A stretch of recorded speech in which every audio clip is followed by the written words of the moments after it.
China and the Philippines have signed a new trade deal worth $1.7 billion.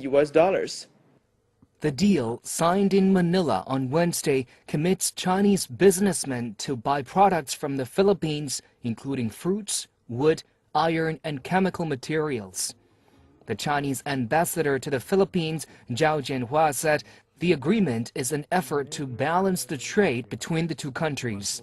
He added that the signing of the purchasing agreements was the advanced result of Philippine President Rodrigo Duterte's state visit to China in October last year. The agreement is hoped to be the first of many between the neighbors and follows a revival of the Joint Commission on Economic and Trade Cooperation earlier this month after a 5-year hiatus. Philippine Trade Secretary Raymond Lopez says discussions for a number of Chinese-funded infrastructure projects are underway and moving forward. China has increased its fruit imports, such as mangoes and pineapples, from the Philippines after Duterte's visit to Beijing. During the last 5 months alone, bilateral trade reached $100 million. A tsunami alert center in the South China Sea is expected to start trial operations in 2017. China Report has the details. The meeting brought together some of the world's leading geographers in Shanghai to discuss tsunami alerts in the region. It was led by the work team of the South China Sea region with the Intergovernmental Coordination Group of the Pacific Tsunami Warning and Mitigation System, a body of the UNESCO's Intergovernmental Oceanographic Commission. The attendees suggested that testing of the South China Sea Tsunami Warning Center should be approved before the end of the year. The meeting also called for improving data sharing by establishing a monitoring network for earthquakes and tsunamis in the South China Sea region. Since Donald Trump's election, so-called currency wars has become a hot topic in international politics. The worry is that countries will embark on a race to the bottom in order to make their goods cheaper and easier to sell abroad. China's Premier Li Keqiang has said that China would not devalue the yuan to boost its exports. In fact, this week, the Chinese yuan or RMB again strengthened slightly after U.S. Federal Reserve's decision to raise interest rates. With China's 2 sessions in progress this past week, we asked some leading members of the CPPCC National Committee for their opinions. 中国的经济发展呢还是比较健康，中国经济比较健康呢。 In recent years, China has maintained solid development of economy. Therefore, we believe that there is no reason for continued depreciation trend of yuan. However, pressure on the yuan and other major currencies has intensified in 2016 as US dollar has surged. Facing the dollar's imminent interest rate hike, I assume that yuan may come under short-term pressure, but there will be a little chance of further weakening. The currency market is dependent on many factors, especially short-term fluctuations such as Brexit, U.S. interest rate hike, and others. These fluctuations, I believe, have been kept within normal adjustment. However, in the long run, as China continues to witness steady economic growth, progress in economic restructuring, and a stable financial market, I think there's still a sound basis for cross-border capital flow, as well as the currency market. As has been mentioned in the government's annual work report, China will continue to pursue a proactive fiscal policy and a prudent monetary policy this year. In terms of how to cope with the devaluation of RMB, undoubtedly, the first priority is to maintain healthy and sound economic development. Secondly, several export policies adjustments are required in accordance with trade diversification. For instance, we will make solid efforts to pursue the Belt and Road Initiative. Thirdly, regarding the trade with U.S., there could be an increase in trade frictions between the two countries. In order to take the initiative, we have to make good use of international trade rules and seize every opportunity for commercial negotiations. Last but not least, technically speaking, it is better to work out a prudent measure to cope with the currency fluctuation. As the two sessions come to a close, our anchor Lily Anna Worth will give you a sum-up of what the two sessions have meant for China's regional and international roles. Let's have a look.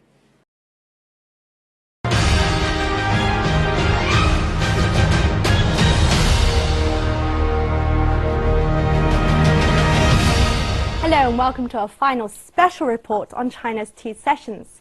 As the meetings draw to a close, it's clear this year's event has had an even bigger impact in China than before. But what does this mean from an international perspective? Well, today we give you our top 6 points on the 2017 two sessions and China's global role. Number 1, on US-China relations, Premier Li Keqiang stated the One China policy will remain the political foundation of the relationship between the two countries. Li also reiterated China does not want a trade war with the US. Number 2, Foreign Minister Wang Yi reaffirmed China's position on the South China Sea, stating that the country would never again allow any disturbance to stability in the area. He added the reduced tensions in the region were a result of cooperation between China and the Association of Southeast Asian Nations. Number 3, and staying on regional issues, Premier Li Keqiang confirmed China was committed to the denuclearization of the Korean Peninsula, urging all parties to, quote, de-escalate tensions through dialogue and consultation. Wang Yi also criticized the deployment of THAAD in South Korea, calling the move the wrong choice. China proposed a so-called double suspension to help diffuse tensions in the region. Number 4, China reaffirmed its commitment to partnerships with African countries. China plans to continue supporting development in the region through more trade agreements and infrastructure projects. Number 5, China also turned its attention to the Middle East at the two sessions, saying peace in the region was again at a crucial point. Wang Yi called for international consensus on solutions to regional conflicts, stating the UN should play a leading role in peace processes. He also reaffirmed China's support of the two-state solution for the Israel-Palestine conflict. Finally, number 6, China stated its support for an integrated Europe. This comes amid rising tensions in the region and doubts over the unity of the EU after the UK's Brexit referendum. Premier Li Keqiang also stated China will not pursue a trade surplus with European countries, as this would lead to trade becoming unsustainable. And added to that, let's not forget China's efforts on its far-reaching Belt and Road Initiative, designed to increase China's connectivity with Central Asia, Africa and Europe. So those were our top 6 points on the two sessions and China's global role. That's all we have time for today. For more special reports on the meetings, do visit our website. But for now, bye-bye.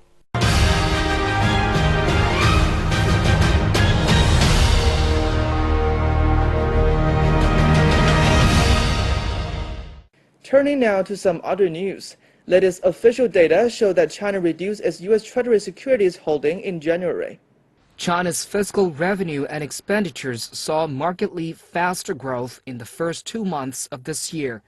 The increased pace was driven by an improved economy and higher spending on social welfare. The latest figures showed fiscal revenue rose 14.9% year-on-year in January and February, accelerating from 4.5% growth last year. The Ministry of Finance attributed the revenue increase to positive trends in the Chinese economy. It cited improvement in industrial activity, company profits, foreign trade, and resident consumption as factors. Last year, China recorded its slowest fiscal revenue growth since 1988, when its economy expanded at the lowest rate in 26 years. The ministry's figures also showed that fiscal expenditures jumped 17.4% year-on-year in the first 2 months. That was helped by double-digit growth in spending on social security, health care, and public housing. The Chinese government has set the fiscal deficit at $345.2 billion for this year, a year-on-year increase of $29 billion. Artificial intelligence has experienced a rapid growth in China. AI was even mentioned in a government work report delivered at this year's parliamentary session. Now let's take a look at the latest development of China's AI technology. This is the new way of communicating. 这是一种新的交流方式。 Hi and welcome to the Beijing Bureau of iFlyTech, the market leader in voice recognition in China. They hold a whopping 70% of the market share here. And today, join me while I speak to Liao Qingfeng, the CEO of iFlyTech, and find out more about the exciting projects that they have on board and the future of AI communication. iFlyTech is a world-leading company in speech recognition and AI technology. The CEO of the company, who is also an NPC deputy, told CNC that the work report shows a larger space for AI innovation than ever before. I think it's a very good news to all the AI companies and the AI researchers. And I think from now on, more and more excellent startup AI company will be set up. And more the social funding will come to AI market. And more excellent research will enter the AI research field. iFlyTech's AI device with the speech recognition technology can work as a stenographer in a conference. When the speaker is delivering the speech, the machine can convert the speech into text simultaneously. The equipment can also work as a translator and interpreter. Up to now, we have more than 27 languages. 27? Yes. You have Arabic or not? Yeah, English, French, German, Germany, Japanese, more than 27. And maybe in the next 2 years, we will cover more than 5 different languages over the world, 50 different languages over the world. Now our machine uses a deep learning method. We can learn over the world material of human speech. So our device can do more and more things to help our to use speech to communication with maybe over languages. Yeah. Liu noted that AI has a bright future for many different fields. Use AI technology will change our education. Every children will have an AI teacher. And we will change our daily life. For example, every old man will have an AI aid. Yeah. And also AI will come in maybe over every field in the world. Liu has pitched for the Chinese government to establish an express procedure for AI industry's overseas investment. He also called for more encouragement for Chinese AI enterprises to go abroad. iFlyTech will just cooperation with all the research institute and universities, and just want to do cooperation with many other AI companies over the world. And I think we should come together to push AI technology to the market, to put AI technology to service for the human being, to build a much more excellent future life. iFlyTech has produced more than 10,000 of these AI devices. Amid the rising demand, the company plans to increase production to more than 100,000. China marks the 15th anniversary of its accession to the WTO, ending its protection period to prepare the market for global competition. Over the past 15 years, the country has grown into the world's second-largest economy and the largest trading country, while millions of Chinese have been lifted out of poverty. China, now a major engine for the world economy, has embarked on a new journey of opening up that's sure to bring more benefits to the country and the world. China joined the WTO as its 143rd member on December the 11th, 2001. The accession has greatly lifted China's trade by removing barriers for Chinese products to enter the global market. Over the years, China's total import and export volume has grown nearly 8-fold from $0.5 trillion in 2001 to nearly $4 trillion in 2015. The trade boom has secured a nearly double-digit growth miracle for China over the period, making the economy the second largest in the world. Despite slower growth in recent years, China's economy still contributes a quarter of the world's growth. while in 2001, the number was just 0.5%. Well, I think China's contribution to global trade growth really has been unprecedented since it joined the WTO in 2001. No other country has ever increased its share of global trade as rapidly as China has since it joined the WTO. The 15 years not only saw China's rise as an economic power, but also witnessed it sharing prosperity with the rest of the world.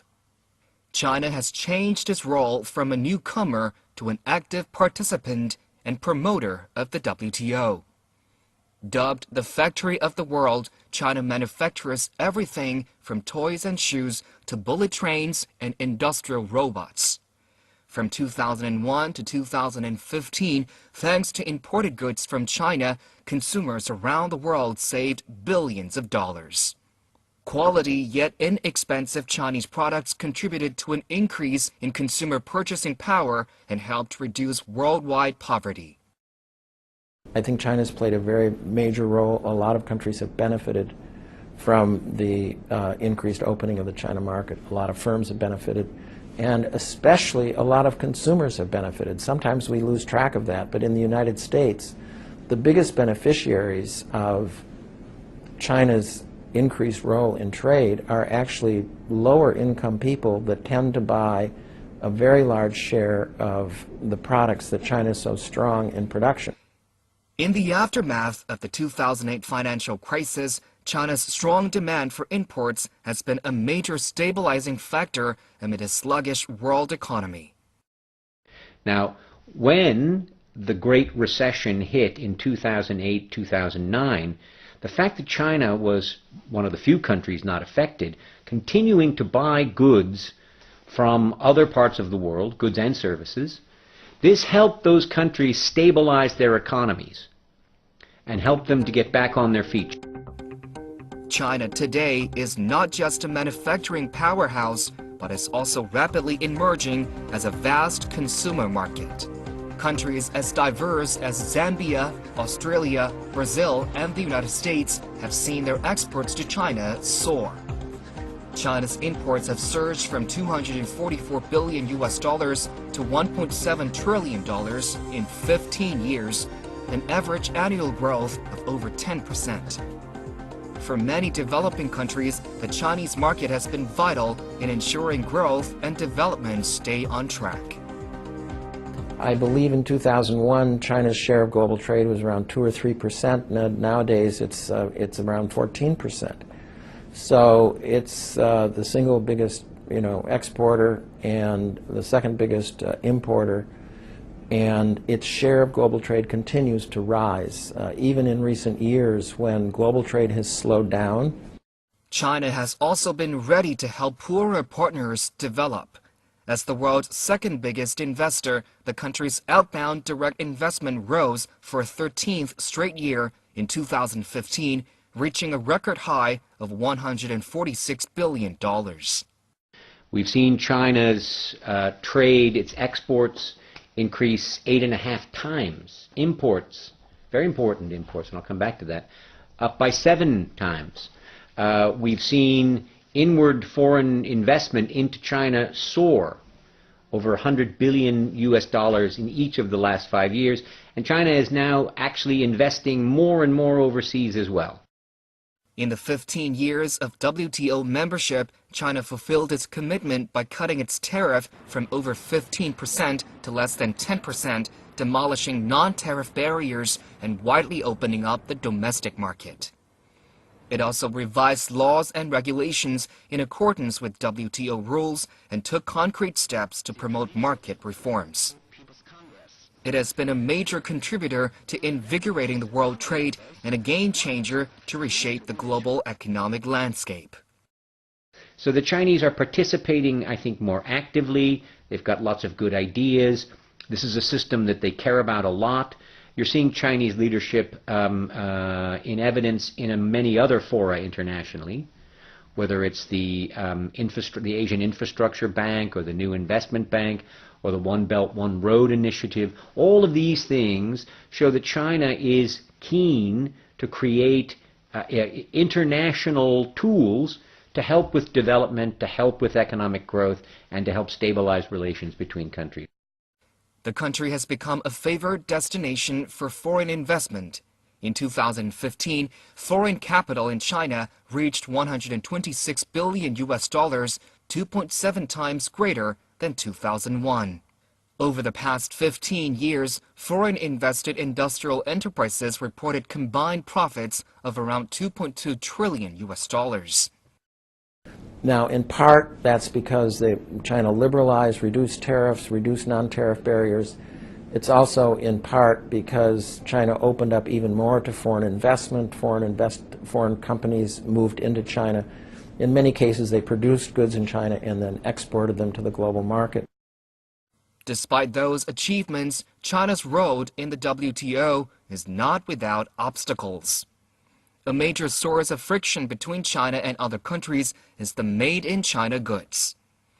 Some countries complain the massive inflow of China's low-priced products impair their domestic industries and cost jobs.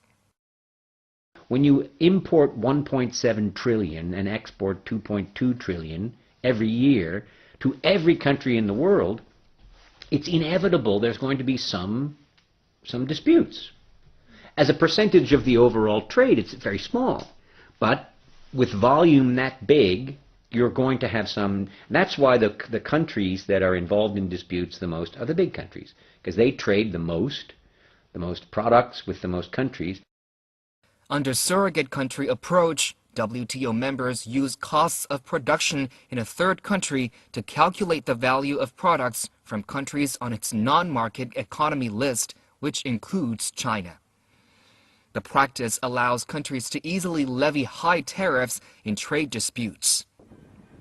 China has already launched dispute settlement procedures at the WTO regarding the approach, pushing for members to respect the automatic expiration of that 15-year provision.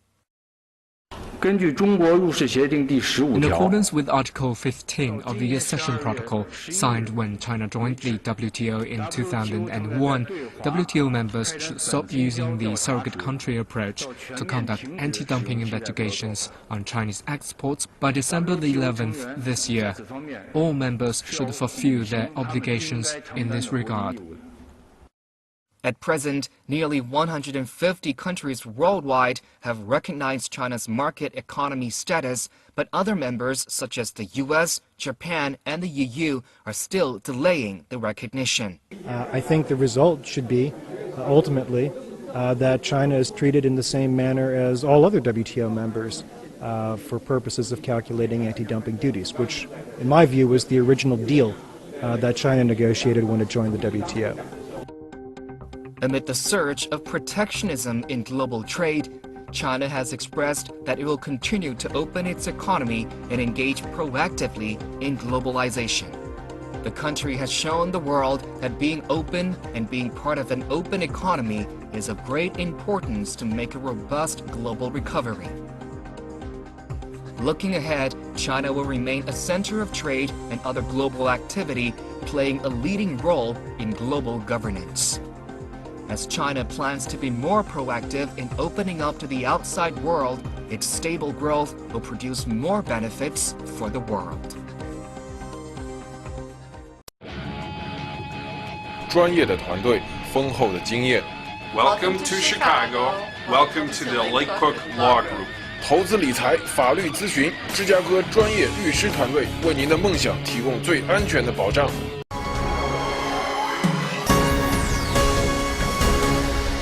Hello everyone, welcome to China Mosaic. The Yangtze River is well known as the mother river to the Chinese. It is also the third longest river in the world. On the map of China, you can find the Yangtze River winding through the country from west to east like a Chinese dragon.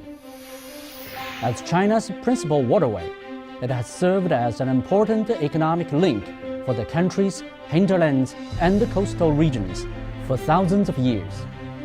Its drainage area is now home to about 600 million people in 11 provinces and municipalities, such as Shanghai, Jiangsu, and Zhejiang. However, The Yangtze River economic belt is facing severe environmental problems today, as a large amount of domestic and industrial sewage has been dumped into the river by more than 400,000 small chemical factories, some of China's largest steel production centers and oil refineries, and millions of families living in this drainage area. According to an investigation conducted years ago, some 30 billion tons of sewage was dumped into the river during the span of 1 year. This is equivalent to the annual flow of another important river in China, the Yellow River, which is the second longest river in China and the fifth longest in the world. Due to the pollution, precious species such as the Baiji River dolphin and the Chinese paddlefish haven't been seen for years, and there are only 1,000 or so Yangtze finless porpoises left alive, even less than the number of pandas. For the Yangtze River economic belt, the previous ways of seeking growth have posed threats both to the environment and the resources essential to people's subsistence. Therefore, when promoting regional development, we must put ecology first and pursue a green development path as a means of showing our respect for the laws governing economic activity, social development, and nature. At the beginning of 2015, China adopted the new environmental protection law on the stricter terms. During a recent tour to the Yangtze River, Chinese President Xi Jinping stressed that restoring the Yangtze's ecological environment will be an overwhelming task and that no large-scale development should be allowed along the river for the foreseeable future. This illustrates the great determination of the Chinese government to protect the river and improve its ecology. In an ancient Chinese poem, there is a famous verse which states, "The drink we share is water from the Yangtze." It should be a great happiness for us to once again see the river's beautiful scenery as portrayed in the old poems. We should spare no efforts to improve the river's ecosystem, and there is still a long way to go before we accomplish the task of building a beautiful China. Thank you for watching.